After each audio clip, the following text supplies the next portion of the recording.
رزق کے سلسلے میں ہم کو حکم یہ دیا گیا ہے کہ رزق کو تلاش کرو زمین کے کونوں میں، زمین کے اندر چلو پھرو اور رزق کو تلاش کرو، یہ حکم ہے۔ ہم کریں گے؟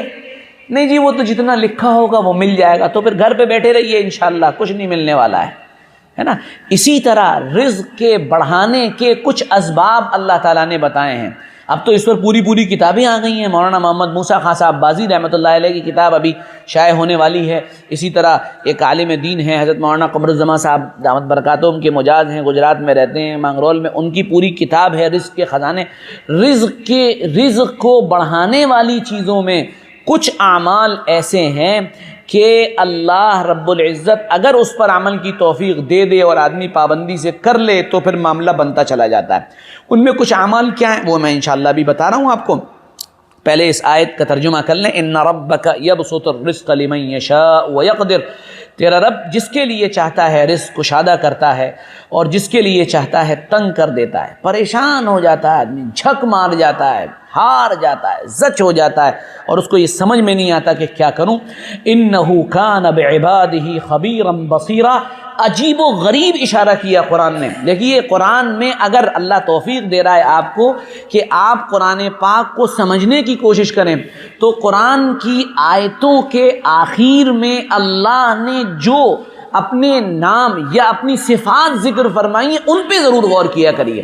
یہاں ارشاد فرمایا کہ اللہ جس کا چاہے رزق بڑھا دے، جس کا چاہے کم کر دے، کیوں؟ وہ اپنے بندوں کے حال سے باخبر ہے اور دیکھ رہا ہے، یعنی اسے معلوم ہے کسے کتنا دینا ہے، اور دے دیا تو پھر وہ یہ دیکھ رہا ہے کہ تم کہاں خرچ کر رہے ہو۔ خبیر جانتا ہے کسے کیا دینا ہے، بصیر دے دیا کیا ہاں خرچ کرو گے یہ بھی دیکھ رہا ہے وہ۔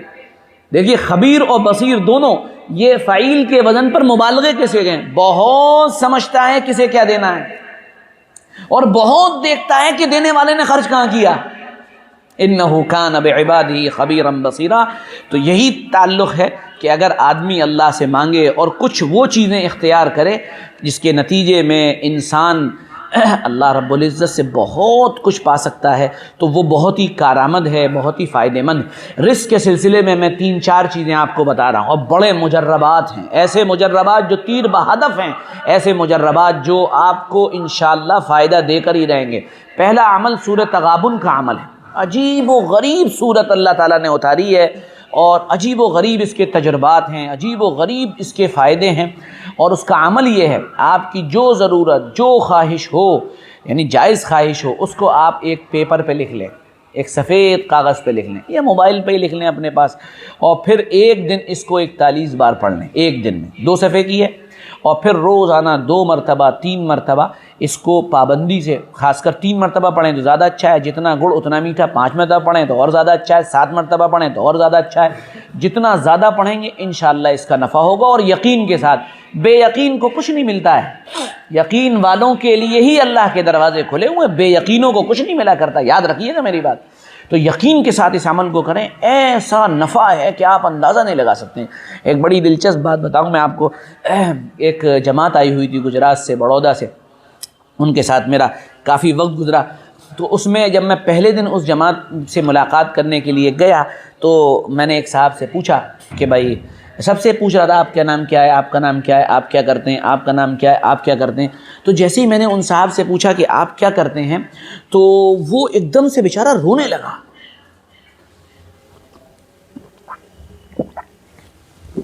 اور میں آپ کو بے تکلف بتا رہا ہوں، مجھے کسی انسان کے دین سے پہلے اس کی دنیا کی فکر ہوتی ہے، اللہ مجھے معاف کرے، کیونکہ میرا ماننا یہ ہے کہ یہ اگر حلال روزی پہ آ گیا تو دین پر اپنے آپ آ جائے گا۔ کلوا من الطیبات واعملوا صالحا، پاک کھاؤ، عمل پہ اپنے آپ آ جاؤ گے، کوئی ٹینشن ہی نہیں ہے۔ اور میں یہ یقین سے بتا سکتا ہوں، میرا جیسا گنہگار انسان یہ بات کہنے کو تیار ہے، حلال رزق کی برکتیں اور اس کے نتیجے میں اعمال پہ آنا مشاہد ہے، بالکل مشاہدہ ہے، آپ کر کے دیکھیے۔ اس کا عمل بگڑ رہا ہے، کہیں نہ کہیں گڑبڑ ہے، یہ عجیب بات۔ خیر بہرحال تو وہ رونے لگا بیچارہ، مجھے پڑی ہوئی، میں نے کہا بھائی کیا بات ہو گئی، خیریت ہے؟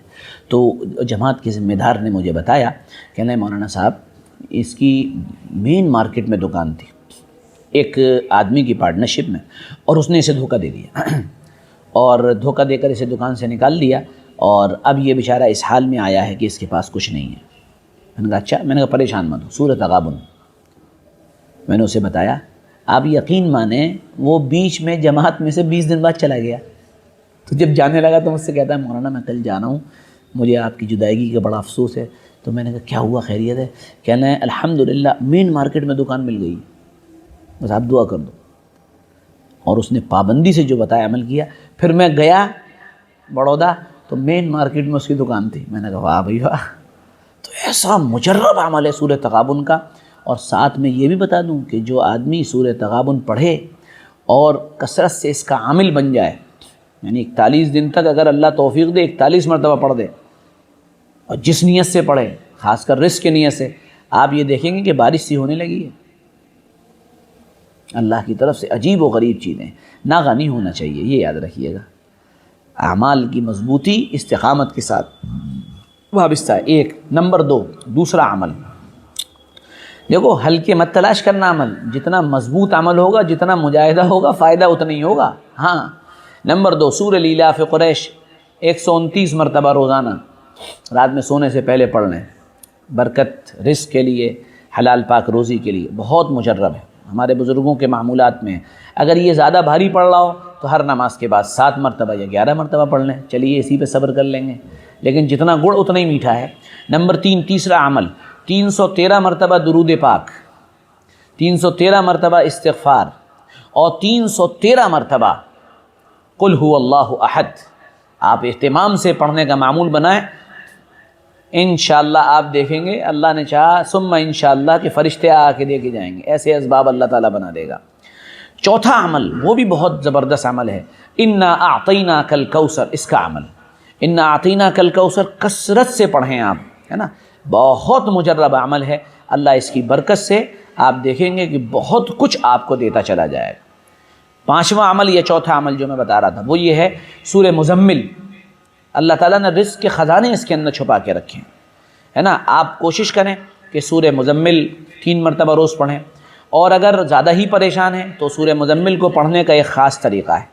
سورہ مزمل شروع کریں، اور شروع کرنے کے بعد جب ان لک فی النہار سبحا طویلا آئے تو یہاں پر چھوڑ دیں، اور پھر پورے دن بھر یہی پڑھتے رہیں، ان لک فی النہار سبحا طویلا، ان لک فی النہار سبحا طویلا، پورے دن پڑھیں، پورے دن پڑھیں، پورے دن پڑھیں، ہے نا۔ اور جب شام ہونے لگے، سونے لگے، تو سورہ مزمل کو ختم کر کے پھر سو جائیں۔ آپ دیکھیے اللہ تعالیٰ کیسے رزق کا انتظام کرتا ہے۔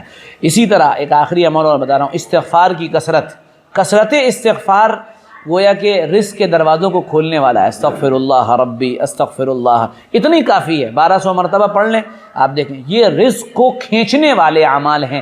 یہ کریں گے تو رزق آئے گا، یہ تقدیر معلق ہے، کریں گے تو آئے گا، نہیں کریں گے تو نہیں آئے گا۔ لیکن اللہ کو یہ معلوم ہے کہ یہ کرے گا کہ نہیں کرے گا، لیکن اللہ کو معلوم ہے، اس نے ہمارے اوپر کوئی روک نہیں لگائی، ہم اپنی فری ول کا یوز کر کے، اپنی آزادی کا یوز کر کے اس کا استعمال کر سکتے ہیں۔ تو اس لیے اس آیت کے ضمن میں یہ بتانا ضروری تھا، ان ربک یبسط الرزق لمن یشاء ویقدر، اللہ ہی رزق دیتا ہے اور اللہ ہی گھٹاتا ہے، اور انہ کان بعبادہ خبیرا بصیرا۔ نہیں مل رہا ہے تو پریشان ہونے کی ضرورت نہیں ہے، ہمارے لائق یہی تھا کہ ہم اتنے میں رہیں، ہے نا، اور مل رہا ہے تو یہ ہم کو خرچ کہاں کرنا ہے، کیونکہ اللہ بصیر بھی ہے، دیکھنے والا بھی ہے۔ اللہ مجھے بھی آپ کو بھی کہنے سننے سے زیادہ عمل کی توفیق عطا فرمائے، اور اپنی زندگی میں میانہ روی کے ساتھ، نہ ہم بے احتیاطی کے ساتھ خرچ کریں، نہ بالکل کنجوس بن جائیں، ہے نا۔ اپنے دوستوں اور یاروں کی محفل میں آدمی کو ضرور خرچ کرنا چاہیے، ہے نا۔ اقبال نے کہا تھا، ہو حلقہ یاراں تو بریشم کی طرح نرم۔ ایک ایمان والے کی صفت یہ ہوتی ہے کہ اپنے دوستوں کے درمیان جب ہوتا ہے نا، ساتھیوں کے درمیان، تو وہ ریشم کی طرح نرم ہوتا ہے۔ ہو حلقہ یاراں تو بریشم کی طرح نرم، ہے نا۔ اور دوسری بات اقبال نے فرمائی کہ کیا ہے بھائی دوسرا شعر، ہو حلقہ یاراں تو بریشم کی طرح نرم، رزم حق و باطل ہو تو فولاد ہے مومن، کہ جب حق اور باطل کا مقابلہ ہو تو پھر وہ فولاد بن جاتا ہے۔ دوستوں کا حلقہ ہو اس سے زیادہ نرم کوئی نہیں ہوتا۔ بڑے ہم نے کئی بزرگوں کو ایسا دیکھا، وہ اپنے ملنے والوں اور اپنے جو احبہ ہوتے ہیں ان کے درمیان بالکل نرم ہوتے ہیں، ہے نا، کہ نرمی، اور جب حق اور باطل کا معاملہ آتا ہے تو یہ دیکھا گیا کہ وہ کسی چیز سے پھر دبتے نہیں ہیں۔ اللہ ہمیں اسی طرح کا بنائے، خوش اخلاق بنائے، اللہ تعالیٰ ہمیں اچھی طرح خرچ کرنے والا بنائے، اللہ تعالیٰ ہمیں کنجوسی اور فضول خرچی کے درمیان اعتدال کی لکیر کھینچ کر اعتدال پر چلنے والا بنائے۔ اللہ تعالیٰ اپنے فضل و کرم سے، اللہ اپنے غیبی خزانوں سے مجھے، آپ کو، ہم سب کو رزق عطا فرمائیں، اور اعمال جو بتائے گئے ہیں اللہ ان پر مداومت کی اور ان کو لگاتار کرنے کی توفیق عطا فرمائیں۔ وآخر دعوانا ان الحمد للہ رب العالمین۔